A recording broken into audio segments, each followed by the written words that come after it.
नमस्ते दोस्तों, स्वागत है आपका अपने चैनल लाइफ अनलिमिटेड मोटिवेशन में। आइए जानते हैं बुद्ध की इस कहानी से मौन के बारे में। एक समय की बात है, आश्रम के सभी बच्चे जब दूसरे कामों में लगे होते थे तो एक बच्चा एक कोने में बैठा चुपचाप अपने आप में खोया रहता था। वो अक्सर किसी से ज्यादा बात नहीं करता था। आश्रम की सभी जिम्मेदारियां पूरी करने के बाद जहां सभी बच्चे पूरे दिन की घटनाओं की चर्चा करने लगते हैं, वहीं पर वो शांत रहने वाला बच्चा एक बरगद के पेड़ के नीचे बैठकर ध्यान करने लगता। सभी बच्चों को आश्चर्य होता था क्योंकि उसका कोई दोस्त नहीं था। वो अक्सर आश्रम में अकेला ही घूमता रहता था। ये देखकर उसके गुरु को बड़ी प्रसन्नता होती थी। उसे लगता था कि कोई तो है आश्रम में जो मौन यानी कि चुप रहने की ताकत को समझता है, उसके महत्व को समझता है। आश्रम के बारे में जब भी कोई जरूरी निर्णय लेना होता उसकी राय जरूर लिया करते थे, लेकिन यही बात गुरुजी के एक दूसरे शिष्य को बड़ी खटकती थी। क्योंकि वो गुरुजी का प्रिय शिष्य बनना चाहता था, इसीलिए वो गुरुजी के सामने दूसरे बच्चों के कामों में कुछ न कुछ कमियां निकालता रहता था, जिससे गुरुजी उसे महान समझने लग जाए। अक्सर वो अपनी जिम्मेदारियां पूरी तरह से निभाने का दिखावा भी करता, चाहे उससे कोई सलाह ना भी मांगे, लेकिन फिर भी वो उन्हें अपनी सलाह देता रहता था। वो बहुत ही बातूनी शिष्य था और आश्रम के दूसरे सभी बच्चों में बहुत प्रसिद्ध भी था, क्योंकि वो सबसे हंसी मजाक करता रहता था, उनसे दिन भर बात करता रहता था, इसीलिए उसकी सबसे दोस्ती हो गई थी। लेकिन जब आश्रम के गुरु उसकी राय ना लेकर दूसरे बच्चे की राय लेते थे तो ये बात उसे बड़ी खटकती थी। उसे ये लगता था कि वो उस दूसरे बच्चे से ज्यादा बुद्धिमान है, लेकिन गुरुजी फिर भी उसकी तरफदारी करते हैं। ऐसा नहीं था कि गुरुजी को बातूनी शिष्य के स्वभाव के बारे में पता नहीं था, लेकिन गुरुजी उसे अपने तरीके से सीख देना चाहते थे ताकि उसकी ज्यादा बोलने की आदत, दिखावा करने की आदत, दूसरों में कमियां निकालने की आदत हमेशा हमेशा के लिए खत्म हो जाए और वो मौन रहकर ध्यान की गहराइयों को छू पाए। असल में हर सच्चे गुरु की यही इच्छा होती है। वो किसी तरीके से उस बातूनी शिष्य को एहसास कराना चाहते थे कि चुप रहने से ही उसे असीम सत्य को जाना जा सकता है। उस विराट का एहसास चुप होकर ही किया जा सकता है। एक दिन गुरुजी को एक तरीका सूझा। उन्होंने आश्रम के सभी बच्चों को अपने पास बुलाया और कहा कि मैं तुम सभी को दो हिस्सों में बांटकर अलग अलग गांवों में भिक्षा मांगने के लिए भेज रहा हूं, और जो भी दो बच्चे सबसे ज्यादा भिक्षा मांग कर लाएंगे उन दोनों को आश्रम की सभी जिम्मेदारियां निभाने का मौका दिया जाएगा। अपनी बात जारी रखते हुए गुरुजी ने बताया कि भिक्षा मांगने से हमारा अहंकार खत्म होता है, इसीलिए हर शिष्य पूरे मन से भिक्षा मांगे। कोई भी इस काम को औपचारिकता में ना ले, वरना तो वो अपने जीवन का बहुत बड़ा ज्ञान खो देंगे। आश्रम के गुरुजी ने जानबूझकर बातूनी शिष्य और चुप रहने वाले शिष्य की जोड़ी बना दी। बातूनी शिष्य के मन में सिर्फ एक ही बात चल रही थी कि इस बार उसे मौका मिला है और इस बार वो गुरुजी को दिखा देगा कि वो चुप रहने वाले शिष्य से कितना ज्यादा प्रतिभावान है। दोनों शिष्यों ने आपस में अपनी सहमति से निर्णय लिया कि दोनों गांव के अलग अलग जगह से भिक्षा मांगना शुरू करेंगे, ताकि भिक्षा मांगने का काम जल्दी खत्म किया जा सके। चुप रहने वाला शिष्य हर द्वार पर जाकर अपने हाथ जोड़कर अपना भिक्षा का पात्र उनके सामने कर देता। उसके चेहरे पर एक सादगी और उसकी आंखों में एक एकांत होता था, जिससे भिक्षा देने वाले उसे भिक्षा देकर अपने आप को अनुग्रहित समझते थे।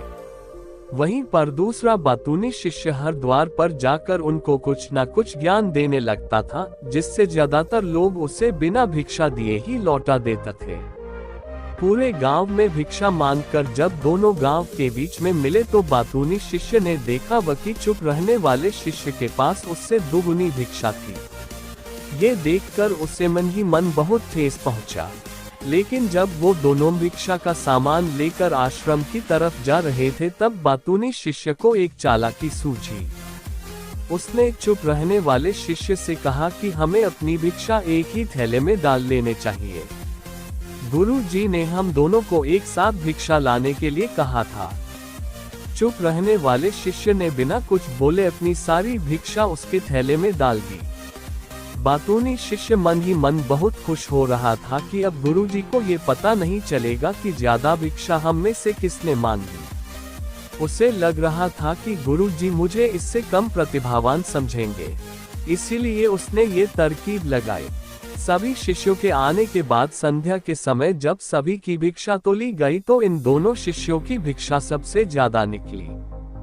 गुरुजी ने इन दोनों का अभिवादन करते हुए आश्रम के सभी बच्चों के सामने उनकी पीठ थपथपाते हुए उन्हें मुबारकबाद दी और कहा कि मैं आश्रम का कार्यभार तुम दोनों को नहीं सौंप सकता। इससे आपसी मतभेद होने का खतरा रहता है, इसीलिए तुम दोनों में से जो ज्यादा भिक्षा लेकर आया है, आश्रम की जिम्मेदारी उससे ही सौंपी जाएगी। जब उन्होंने उनसे पूछा कि तुम में से ज्यादा भिक्षा कौन मांग कर लाया था, तो बातूनी शिष्य ने कहा कि गुरुजी मैं इससे दुगनी भिक्षा मांग कर लाया था, लेकिन मुझसे गलती हो गई कि मैंने वो दोनों भिक्षा एक ही थैले में डाल ली। मुझे नहीं पता था कि आप ऐसा निर्णय लेने वाले हैं, वरना तो मैं अपनी शिक्षा का थैला अलग ही रखता। इस पर गुरुजी ने चुप रहने वाली शिष्य से पूछा कि क्या तुम इसके बाद से सहमत हो? क्या तुम इससे कम भिक्षा लेकर आए थे? ये सुनकर चुप रहने वाले शिष्य ने कहा कि गुरुजी मेरे पास ऐसा कोई साधन नहीं है जिससे मैं ये साबित कर पाऊं कि मैं इससे ज्यादा भिक्षा लेकर आया था। असल में ये उल्टा बोल रहा है, दुगनी भिक्षा मैं लेकर आया था, ये मुझसे आधी भिक्षा लेकर आया था और इसी ने ही मुझसे भिक्षा एक थैले में डालने की बात कही थी। आश्रम से कुछ दूरी पर एक पहाड़ी थी जिसके पीछे सूरज अभी अभी संध्या के समय ढल रहा था। गुरुजी को तो पता था कि सच कौन बोल रहा है, लेकिन बाकी बच्चों के सामने सच साबित करने के लिए उन्होंने उन दोनों से एक सवाल पूछा, व के पीछे पहाड़ी पर तुम्हें क्या दिखाई दे रहा है? यह सुनकर वाचाल शिष्य झट से बोल पड़ा कि गुरुजी पहाड़ी के पीछे सूरज अपना रंग बिखेर रहा है, आसमान में लालिमा छाई हुई है, ये बहुत ही सुंदर दृश्य है। वो तो और भी बहुत कुछ कहना चाहता था, लेकिन गुरुजी ने उसे चुप करते हुए दूसरे शिष्य से जवाब जानने के लिए जब उसकी तरफ देखा तो उसकी आंखों में आंसू भरे हुए थे। श्रद्धा, भक्ति और प्रेम से उसकी आंखें भर आई थी। गुरुजी को उससे पूछने की जरूरत ही नहीं पड़ी। गुरुजी ने सभी बच्चों को संबोधित करते हुए कहा कि मैंने सवाल किया था कि पहाड़ी के पीछे तुम्हें क्या दिखाई दे रहा है। ज्यादातर लोगों को यही दिखाई देगा कि एक बहुत सुंदर दृश्य है, लेकिन मजे की बात यह है कि सुंदरता बोलकर नहीं बताई जा सकती, उसे महसूस किया जा सकता है और सामने वाला उस सुंदरता को आपकी आंखों में देख पाता है।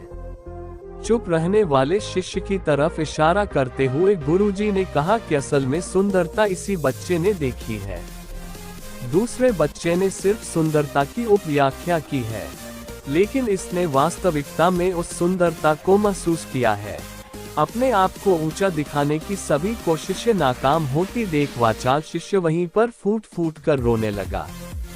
उसको चुपकराते हुए गुरुजी ने कहा कि बेटा, मुझे पहले से पता था कि तुम झूठ बोल रहे हो, लेकिन मैं तुम्हें उस झूठ का एहसास कराना चाहता था। सभी बच्चों को संबोधित करते हुए गुरुजी ने बताया कि शब्द जाल की तरह होते हैं, हमारे ज्यादा बोलने की वजह से बहुत सारी समस्याएं पैदा होती है।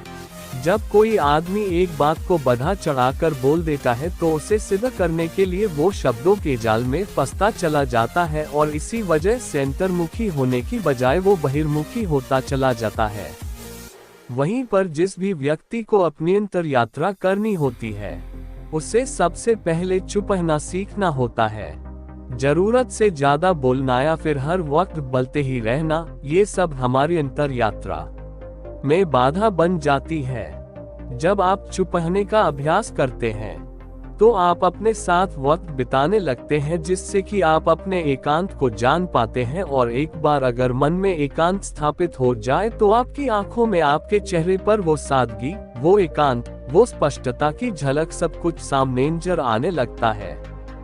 कुछ साबित करने को नहीं रह जाता, कुछ बताने को नहीं रह जाता, सब कुछ आंखों में देखा जा सकता है। चुप रहने वाले शिष्य की तरफ इशारा करते हुए गुरुआई ने कहा कि अभी जो दृश्य है इस बच्चे ने देखा, वो ज्यादा बोलने वाला आदमी कभी नहीं देख पाएगा। वो अपनी बुद्धि से तर्क वितर्क करता रहेगा कि उसे क्या क्या दिखाई दे रहा है, लेकिन उसमें से वो महसूस कुछ भी नहीं कर पाएगा। उसे दिखाई दे जाएंगे पहाड़, सूरज या फिर उसकी लालिमा, लेकिन उस सुंदरता को, उस विराट को, उस अद्वैत को वो कभी नहीं देख पाएगा। अगर चुप रहने की कला सीखनी है तो तुम्हें सबसे पहले एक बात ध्यान रखनी होगी कि तुम्हें किसी को भी प्रभावित करने की कोशिश नहीं करनी है। ज्यादातर लोग इसी वजह से ज्यादा बलते हैं, क्योंकि वो दूसरों को प्रभावित करना चाहते हैं, फंसते चले जाते हैं और धीरे धीरे वही उनकी आदत बन जाती है। अगर कोई व्यक्ति दूसरों को प्रभावित करना चाहता है तो वो कितने लोगों को प्रभावित कर पाएगा। उसकी ये भूख बती जाएगी और वही संसार में सभी को कभी भी प्रभावित नहीं कर पाएगा। इसलिए ये समझने की बात होती है कि बहिर्मुखी होने की बजाय हम अंतर्मुखी होकर अपने आप को समझ सकते हैं। अपनी बातों को खत्म करते हुए गुरुजी ने अपना आखिरी संदेश दिया। उन्होंने बताया कि अगर कोई व्यक्ति ज्यादा समय तक चुप नहीं रह सकता तो उसे थोड़े समय से अभ्यास करना चाहिए। निश्चित संकल्प लेकर किसी व्रत की भांति दिन में कुछ समय या फिर हफ्ते में कुछ समय या फिर एक दिन चुप रहने का अभ्यास जरूर किया जाना चाहिए।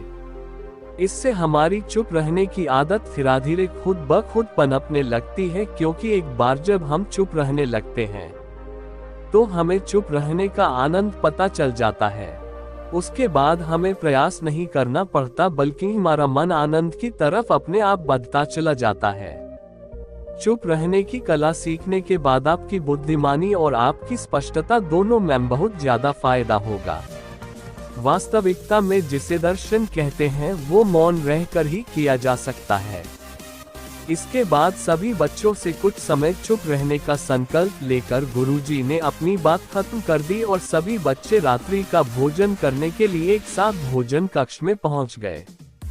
तो दोस्तों, कैसी लगी ये कहानी आपको कमेंट सेक्शन में जरूर बताना। तो मिलते हैं किसी अगली कहानी में, तब तक के लिए अपना ख्याल रखें।